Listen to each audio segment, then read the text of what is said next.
Greetings of the day, scholars. Today we shall share William Blake's poem, London.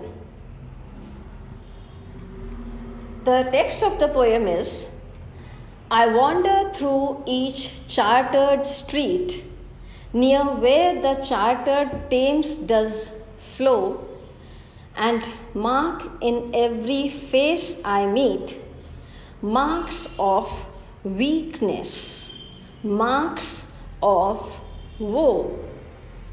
In every cry of every man, in every infant's cry of fear, in every voice, in every ban, the mind-forged manacles I hear.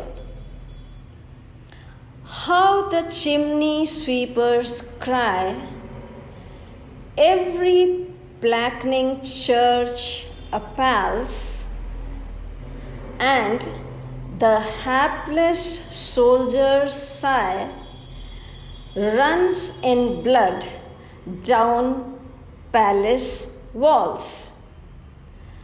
But most through midnight streets I hear how the youthful harlot's curse blasts the newborn infant's tear and blights with plagues the marriage hears.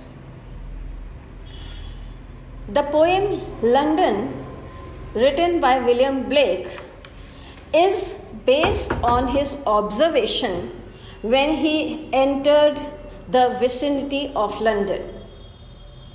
His first observation was that I wander through each chartered street.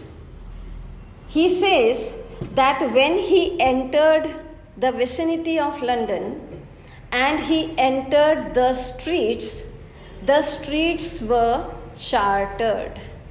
The streets were untidy, dirty. So he says, I found the streets to be very dirty. I wander through each chartered street, near where the chartered Thames does flow. He says, when I was wandering, when I was moving about aimlessly, where on the shore of the river Thames. Thames is the longest river in England.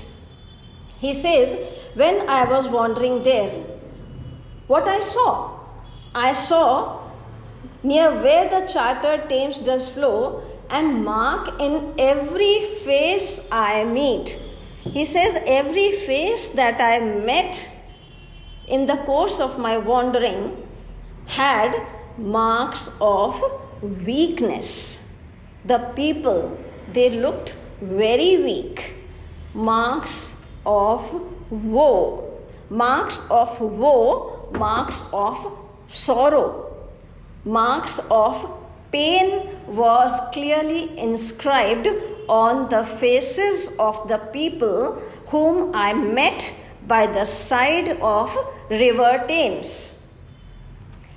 In every cry of every man, in every infant's cry of fear. He says, in every cry of every man. I tried to take an account of what the situation was. And when I found that every man had a cry inside, whether it was visible in its manifest form or unmanifested, but it looked like every man had a cry embedded into him. And he says, in every cry of every man, in every infant's cry of fear. And the innocent infants, they were also crying, screaming, screeching out of fear. Children are very tender and very sensitive to the atmosphere around them. He says the infants were screeching, terribly crying. What was it that was troubling them? In every infant's cry of fear, in every voice, in every band, he says, in every voice that I met, I could see the mind-forged manacles. I could see that there were mind-forged manacles. There were shackles. There were burdens. There was something which was badly crushing their thoughts or the inner thought or the inner mind of these people. So he says the mind-forged manacles, something that had been shackling them, something that had been squeezing them tight, suffocating them. That thing was clearly visible on their faces as well as the voices, and also the tender cry of the infants, who otherwise are very innocent, but they were screeching and shouting out of fear. How the chimney sweepers cry, every blackening church appalls. He says the chimney sweepers were crying. They were crying so loudly. They were crying so full out of fear that the blackening church was appalled. The blackening church here is symbolical. He says the church, which is a place of worship, had a black tinge to it, meaning thereby that whatever corruption was going on during that time, that had despoiled the purity of the churches. That is why he says blackening church. How the chimney sweepers cry, and the chimney sweepers who were supposed to clean the chimneys, and the process through which the chimneys were cleaned resulted in the suffocation and the final death of very young children.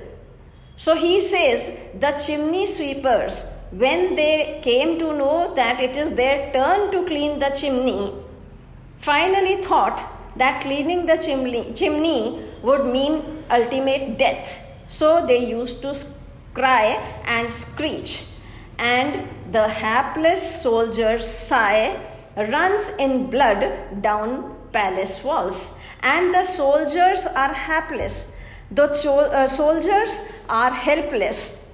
They feel unfortunate because they have no respite. They fight for the country, but they do not get any support from any side, from the political or from the ruler.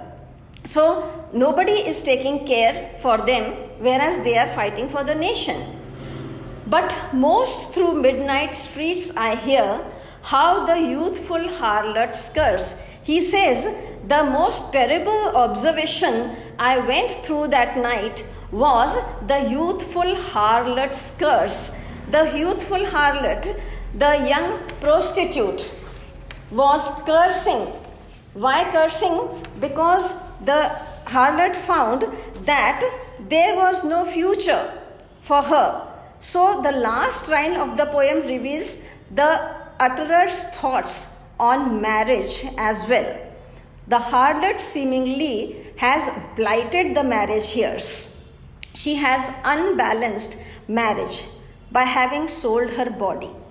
So this is very difficult for her to imagine where she is heading to. So he says that the youthful harlot, she curses the marriage years, blasts the newborn infant's tear, and she blasts and curses her newborn child because the child is born out of wedlock, and blights with plagues the marriage years. That is why she blights, she curses the marriage years. So London happens to be a very authentic observation of the poet about the state of affairs, what he saw with his own eyes.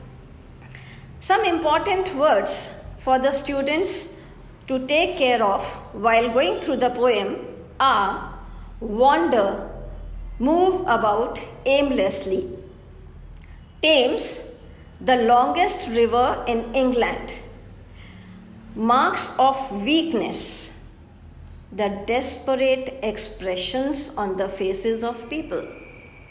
Marks of woe, the marks of sorrow. Mind-forged manacles. Here, shackles. Appals, fills with apprehension and alarm. Hapless, unfortunate, helpless. Sigh, moan or groan. Harlot's curse, prostitute's swear word. Blasts, explodes. Blights, scars. Plagues, causes to suffer a blight. Marriage hearse, a vehicle to carry a coffin to the church. Here it is the coffin of a meaningless marriage. So, the observation of the writer William Blake in the poem London is exceptionally authentic, and it gives us a peep into what things were during the times of the writer. Thank you.